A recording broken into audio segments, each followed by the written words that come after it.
Okay, hi everyone.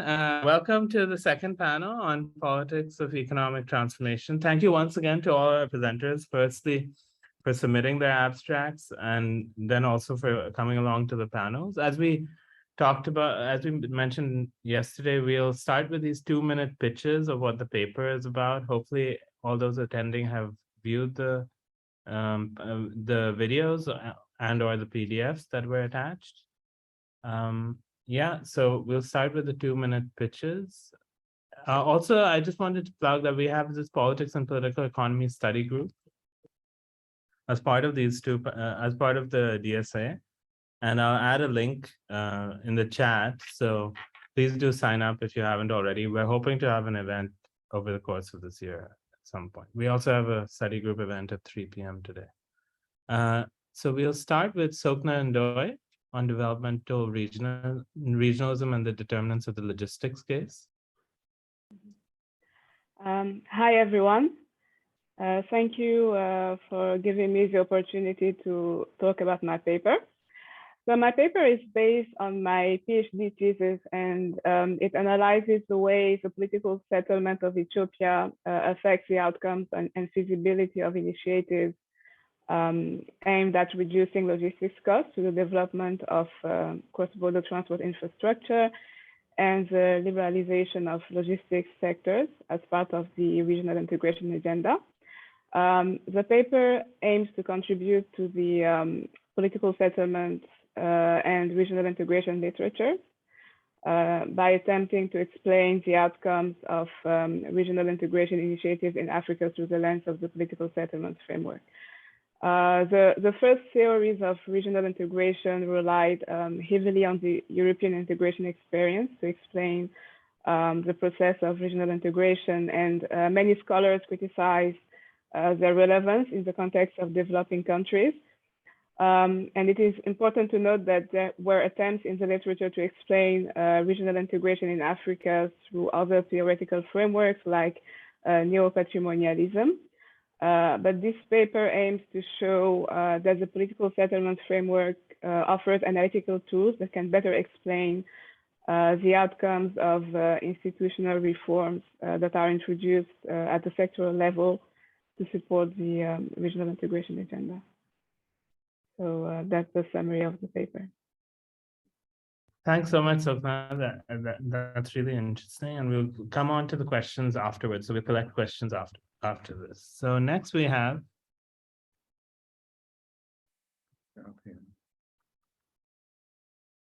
Glenn Robbins with Cities in South Africa's Post-Apartheid National Economic Policy Frameworks. Hi, thank you. My work has really been trying to understand how, in relation to this paper, how national policymakers and politicians view the kind of rise of cities in relation to national economic policy. So the work really looks at two main elements of this, and the one is around fiscal allocations and how fiscal allocations have been influenced by an understanding of what's been going on in cities. The other bit has been around shifting patterns of industrial policy developed at the national level. And the sort of two bits of evidence that I just want to sort of reflect on quickly just relate to, in the fiscal space, a eagerness to use cities as a source of revenue to redistribute to areas outside the cities. And so not a particularly strong focus on urban development within fiscal allocations. And secondly, in industrial policy, a tendency to focus on sectors that don't have a particularly strong sort of embedded feature in the cities. So for example, mining policy dominating thinking, and therefore not seeing what goes on in the cities, in highly industrialized cities, as being important in terms of national economic policy. Thank you. Everybody is being very concise. Thank you. Yeah, thanks so much for the great timekeeping so far. Of course, I guess the great timekeeping may end soon. But so next we have my former colleague from SOAS, Lorena Lombardozzi, with telecoms infrastructure and soft power in transformation. Yeah. Hi, can you hear me? Yeah. Good. Hi, British. Hi, everyone. Thanks for organizing the event. Many nice to see familiar faces and new faces. So my paper is a bit of a big, a big new project that I'm following up of my regional focus on Central Asia and Uzbekistan and the role of the state for structural transformation. And I'm looking at this new but very dynamic sector of ICT development because there has been actually a very heavy investment and strategic investments in the sector coming up from by the state for geophysical reasons, because of the specificity of the sector. Uzbekistan is a double landlocked country and has been recognized ICT as being like a light potential to create employment, to upgrade skills, but also to establish intersectorial linkages across sectors. But this paper basically tries to fill a gap, and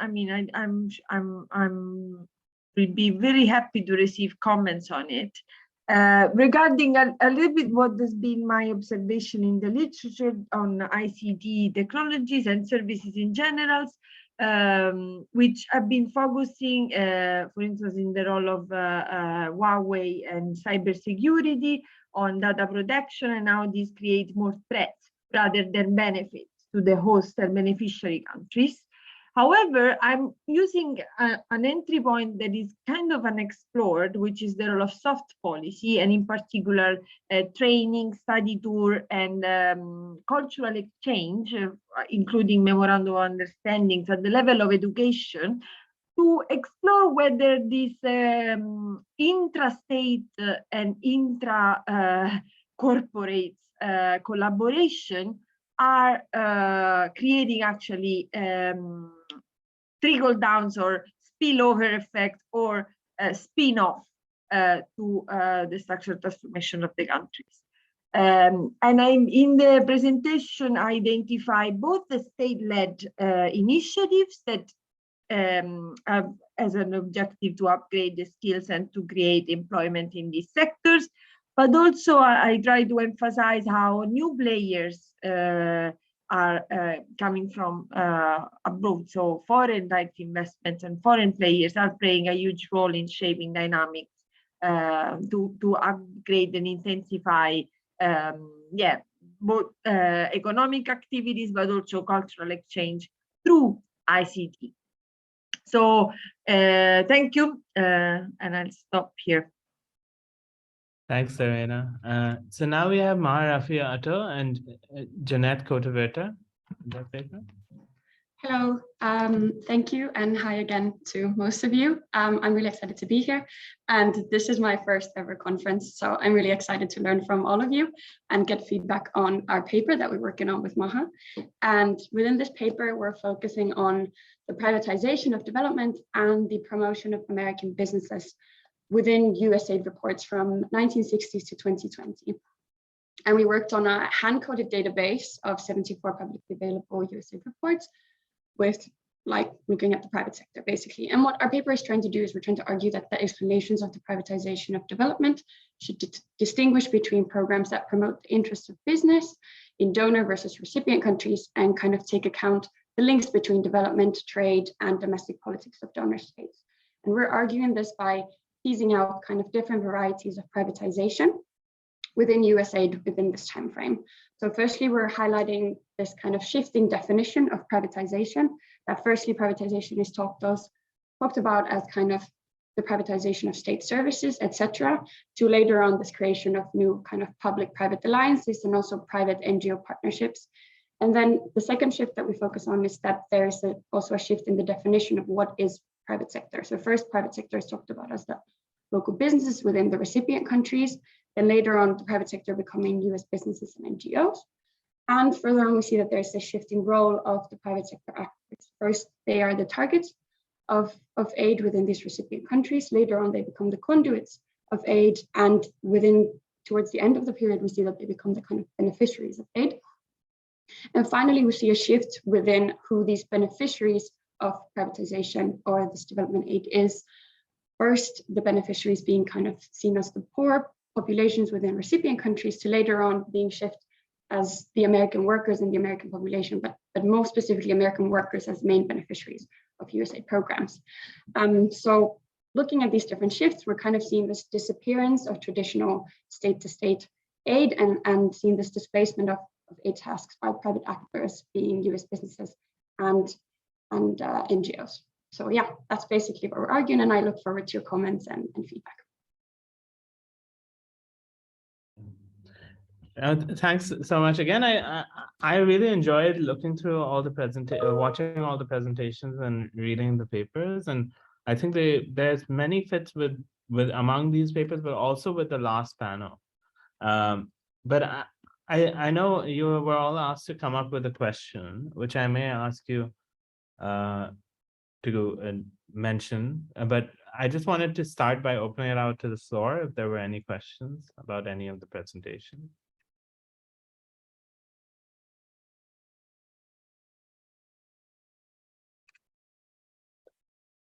I mean, I have a few questions, but it might be an idea to do what we did in the previous one, where I think if we go back, because I know it's very hard in these pictures to also include your question at the end and for people to take that in. So if you did have a question that you put at the end of your presentation or your slide, if you could just repeat that now, and then we can hear from each panelist on an engagement with one of those questions. Maybe if we just go in the order of the presentations. Yeah, so that would be beginning with Sokna. Okay, thank you very much. So I had two questions at the end of my presentation. The first one was, to what extent does the regional integration agenda allow individual countries to keep informal institutions that are required to complement formal institutions and maintain political stability in developing countries? And in the context of this panel, maybe I will focus more on the second question, which is, to what extent do regional institutions take into account the political economic context in countries similar to Ethiopia, and how do they plan to address potential implementation problems? Okay, great. So people can just hold that question in their mind or write down any thoughts on it, and then we'll just go through and just hear those questions before getting responses. So Glenn? So I was thinking in looking at the other material in relation to what processes might help unlock how states make some of these key decisions, and who these actors might be, whether they be national or regional or even local actors, and what examples have there been where people have begun to kind of contest the way the state seems to want to kind of define particular paths of development or particular outcomes. I get a sense that we often build these bigger narratives, and we're not looking at the points of kind of contestation and battle that might occur all along the way, even if they're unsuccessful ultimately. Thank you. Okay, thank you. Lorena, do you want to just recap on a question? Yeah, I mean, I was thinking whether we can expand a little bit and reconceptualize and expand the issue of regional integration beyond the physical space. Because I mean, this is what my paper is about, but it's about, you know, it creates a little bit of a multidimensionality with respect to space as we know it, but also creates multiple possibilities and new possibilities to conceive like communications, to conceive like integration in a both economic but also social sense. Yeah, thank you. I think there's some interesting parallels between your presentation and Sokna's in terms of like putting completely different sectors, right, on that regional connectivity. But let's just hear the kind of closing question from Maha and Jeanette again, and then come back to try and answer some of these. Sure. Well, I'll jump in with a couple of questions, but first, just to say that I mean it's a pleasure and an honor to work with United. When a student comes to you that you know is at this level, it's a joy. So I know it's your first conference, but you're well out of the gate. So the question that I had, kind of, you know, our paper really tries to kind of disaggregate a bit who actually is the target of development, who it is that we're trying to develop. And I felt that I was thinking about that when I was listening to and reading some of the other contributions, right? Especially, I think, Glenn, you have in your presentation this slide where you say, you know, local economic development in the context that you're talking about means South Africa. Now, I have done work in South African mining towns where people feel very strongly that local means their specific town, or that local means their specific kind of subnational, you know, kind of federal state. I can see, right, Patricia Tom sitting in front of a background that says global development. So I guess I kind of want to, I think that thread runs through some of these papers in terms of thinking about when we say development, at what level do we mean that, and to what extent, you know, are we talking about, you know, development needing to be at a local level, or are we talking about something much broader that has to do with kind of global sustainability and economic growth, which I think maybe is the way that we talk about it a little bit more now, and to what extent is there maybe a change over time there? Great, thank you very much. I'm not sure if people want to go through and pick one of those questions they think they might be able to engage with, like if each presenter has some thoughts on another person's question, but we could. Yeah, let's do that. I'll also add perhaps a question. I found Mahan, there was a lot in the paper about this question of who the locational aspect of development, whether that is in terms of regions or whether that is the own, something Maha just mentioned as well, whether it is US firms benefiting from USAID, but it's also true of UK firms benefiting from USAID. We had that Adam Smith consultancy controversy a few years ago as well. So I wanted to also just pick up on that question and highlight it a little bit, like what do we mean by the benefits? Who does this kind of industrial policy, this kind of aid policy, in Maha's case, who is it intended to benefit, right? And that perhaps ties into Jojo's question, but I'll just go on to it. Sokna? Yes, thank you very much. I just wanted to react to Maha's question in the form of a question that I had when I was watching the presentation of Maha and Jeanette. I read an article written by Pickles and his colleagues where they showed how trade agreements, notably in the textile and apparel sectors, were shaped by domestic businesses in industrialized countries, which were engaged in intense lobbying activities to protect their interests. And I wanted to ask them, do they think that the evolution of the role of American foreign aid is a consequence of the signature of international trade agreements that are more favorable to US business interests? So that was my question.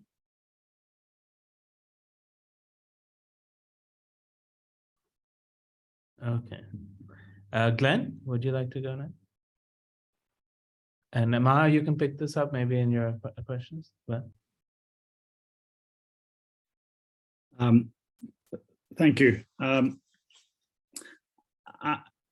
quite like the question.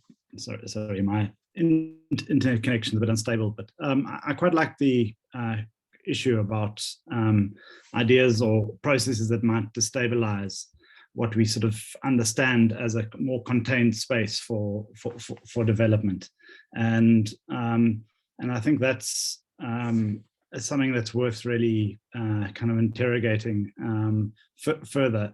Thinking here, for example, in our context, and maybe picking up a point that Sokna was making.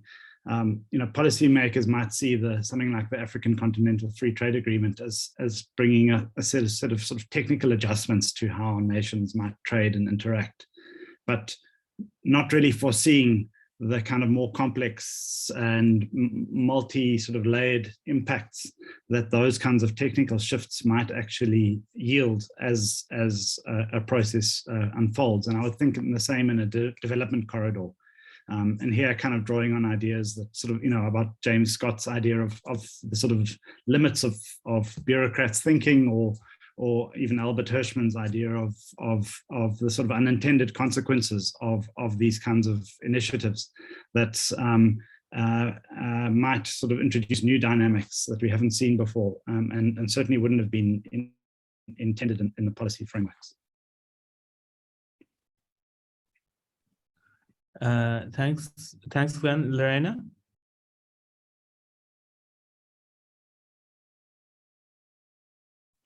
Sorry, yeah, I mean, I'm trying to answer also the one in the chat about the methods that has been asked.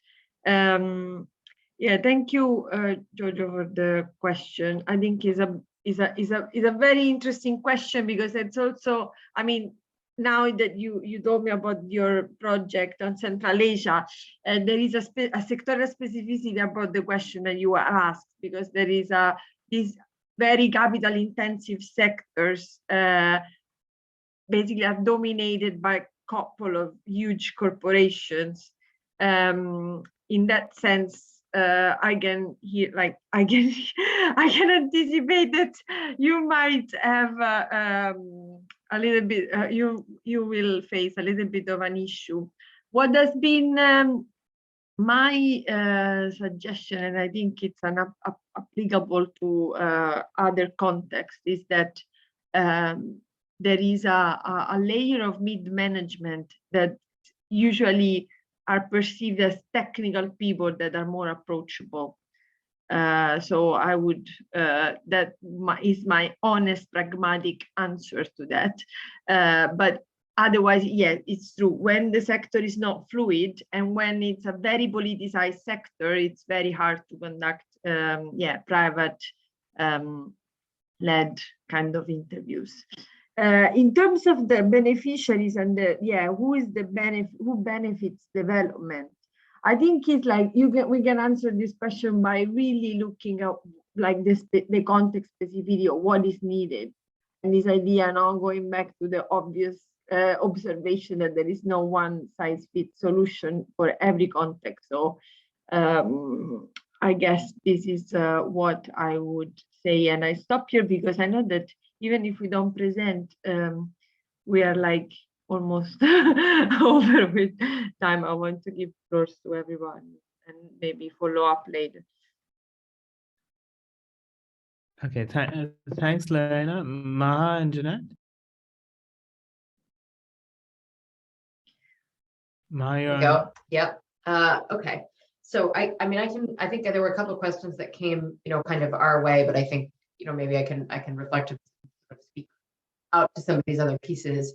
The surface question about the correlation with trade agreements, that is something that we want to look at. So the paper that we've kind of presented here is trying to lay out sort of the broad periodization of what we see happening within this database of documents itself.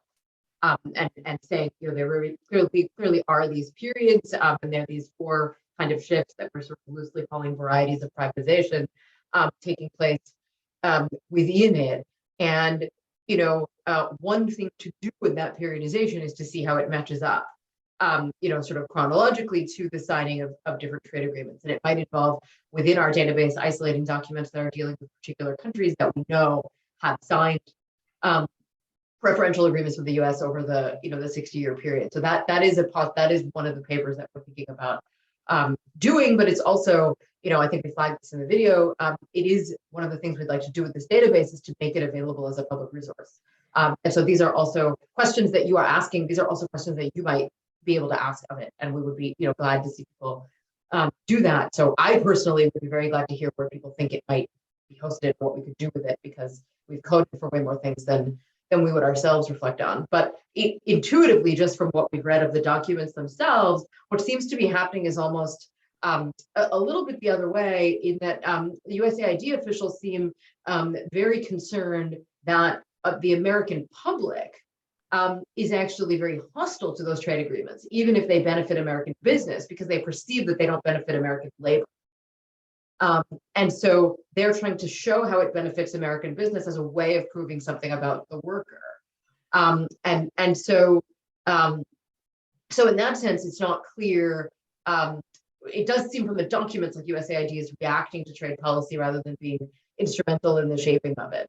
I would need to check that against the timing of the trade agreements, but that at least is the way that these things are being, kind of discussed.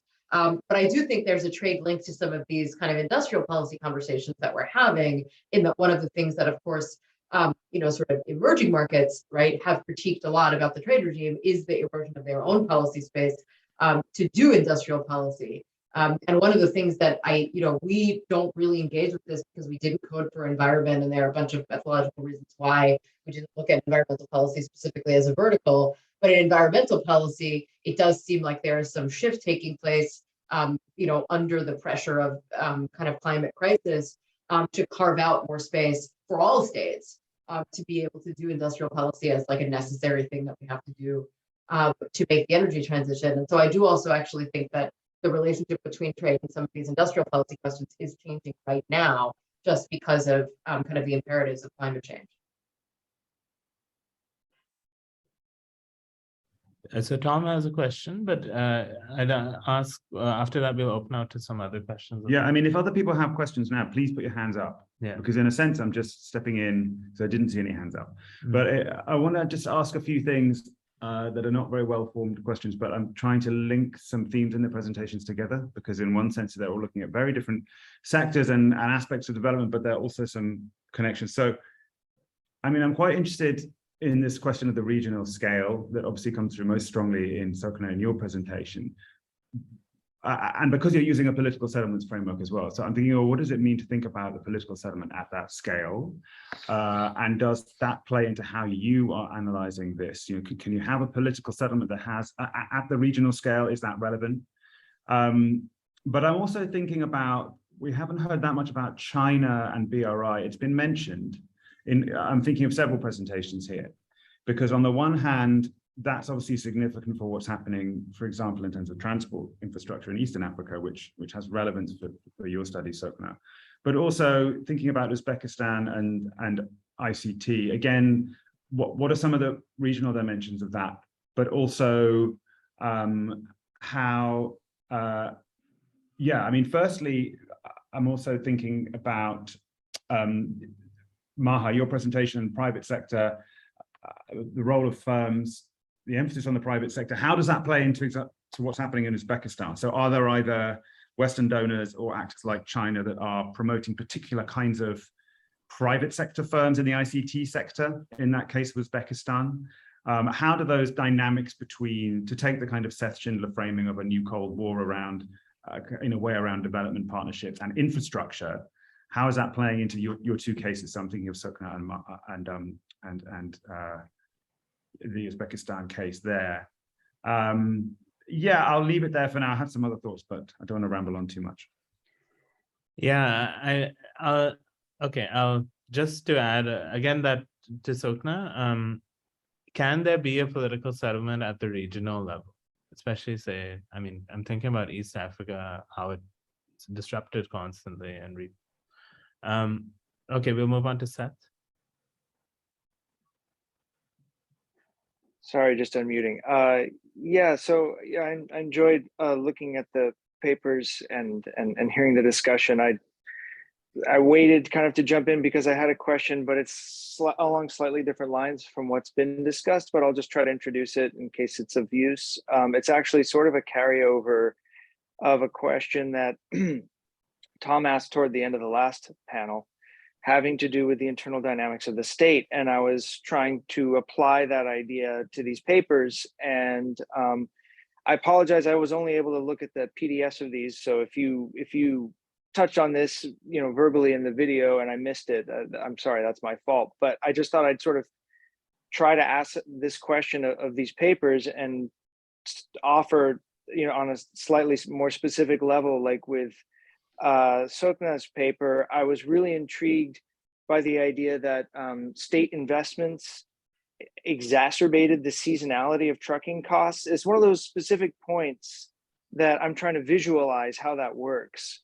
And so, how is the state intervening, building infrastructure, affecting the logistics of the trucking industry in a way that changes seasonal fluctuations? That's very interesting for some of the issues that you're talking about. I would be interested to hear more of it.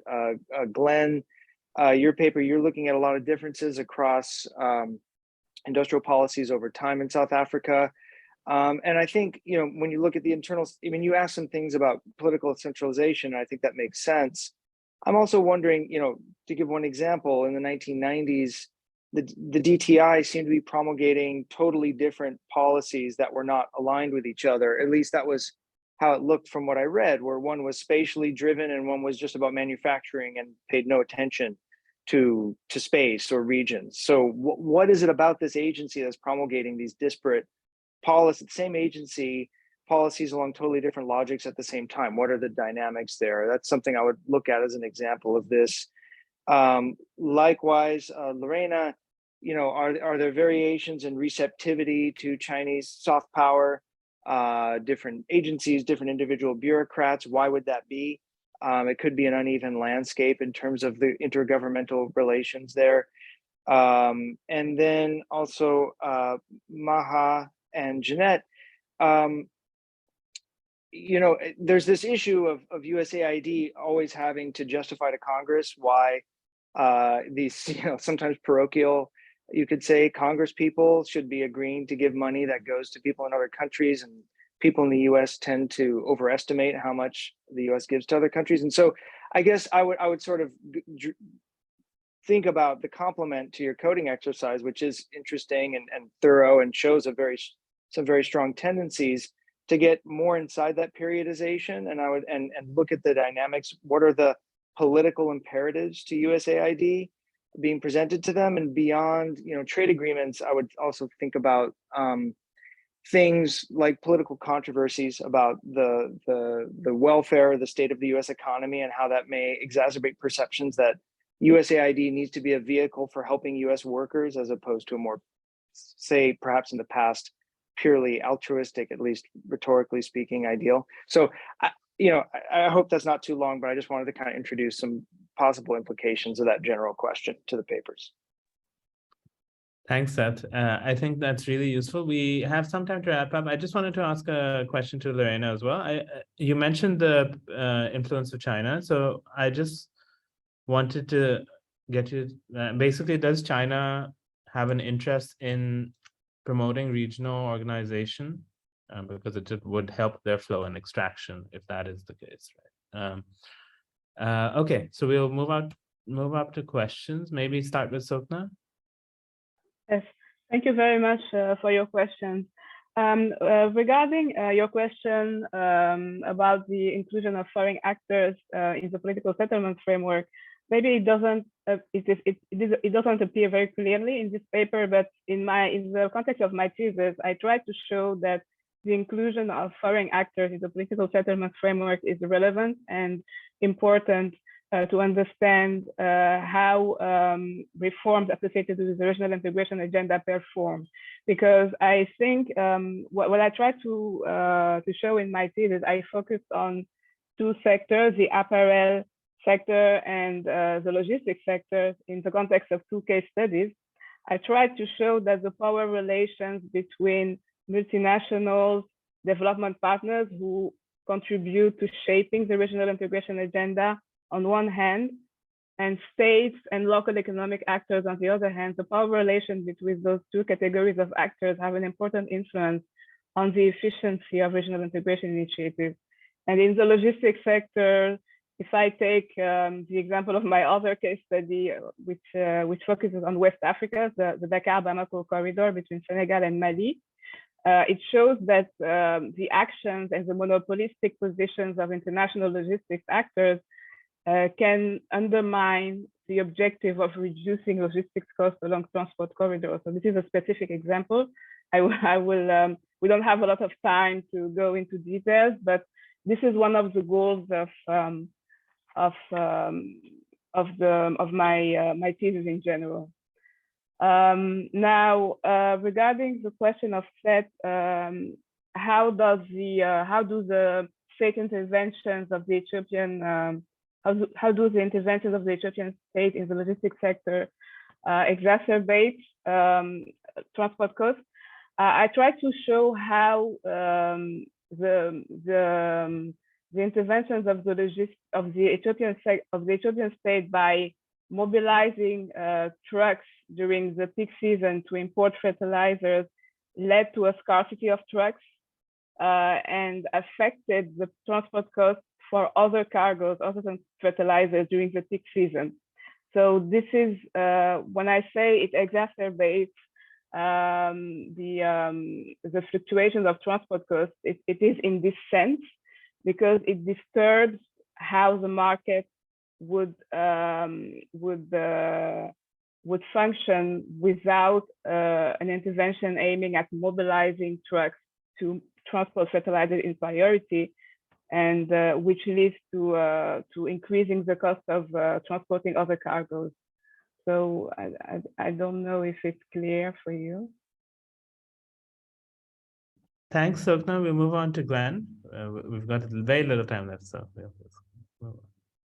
Glenn.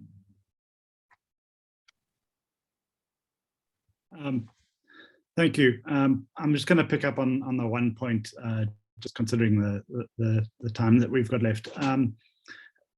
You know, the evolution. I've looked at this industrial policy question in South Africa over, you know, almost a period of 30 years and beyond, and certainly the kind of coalitions of actors that influence where national policies focus do evolve and change over time, and there are real dynamics in the economy and in society that influence that.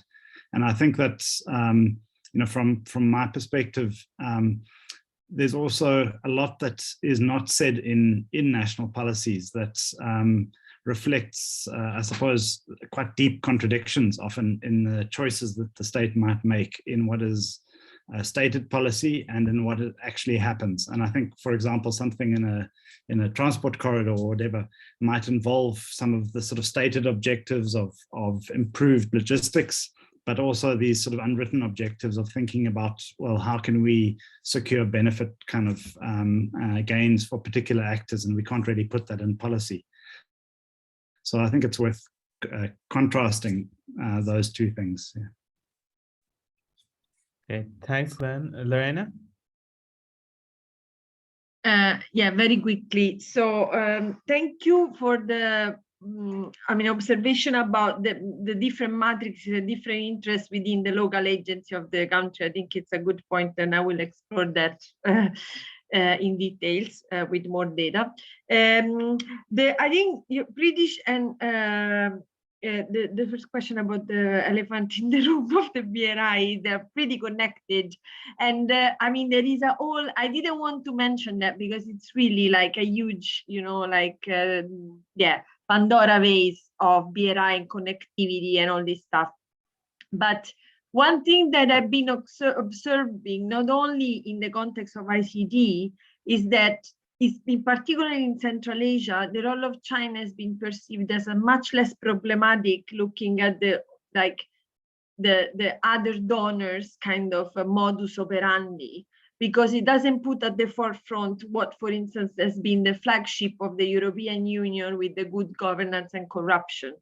The second is that, I mean, speaking of pragmatic way of doing business, data in the specific of my case studies, it's perceived as a factor of production. So whether it's like, you know, there are security or not security attached to it, it's something that has been very like a Western problem. So at least this is what I've been finding out. But yeah, no, for sure, the regional connectivity is not an objective per se, and regional integration, but rather, you know, like the condition to expand business opportunities. Yeah. Thanks, Ariana. Very interesting. And looking forward to hearing more, and I'll look out for the papers. Maha and Jeanette? Yeah, we're kind of running out of time here, but I just wanted to comment on what Seth said earlier, and definitely agree.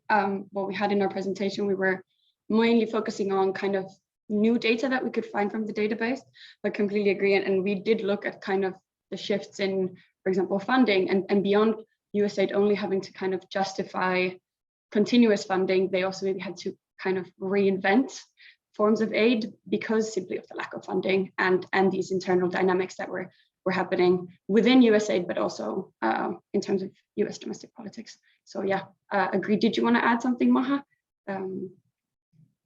I just want to thank everybody for the for the interesting feedback, and we certainly will let everybody here and in this the DSA community know when this is live and out there, because we're also, I think, really excited to see what you all do with it, and hope that it can be useful. Okay, so thanks everyone. We've just a little bit over time, but it's been a pleasure for both panels, and thanks for submitting. And hopefully we'll stay in touch, maybe even meet in person one day if visas and the pandemic allow us. But we'll be in touch. Please do sign up for our stream, and we'll keep in touch that way as well. And we'll have panels next year, of course. Yeah, and study group meeting is at 3. Okay, fantastic. Thank you so much, everyone. It's been a great series of discussions. So good to sort of meet you all. Bye. Bye.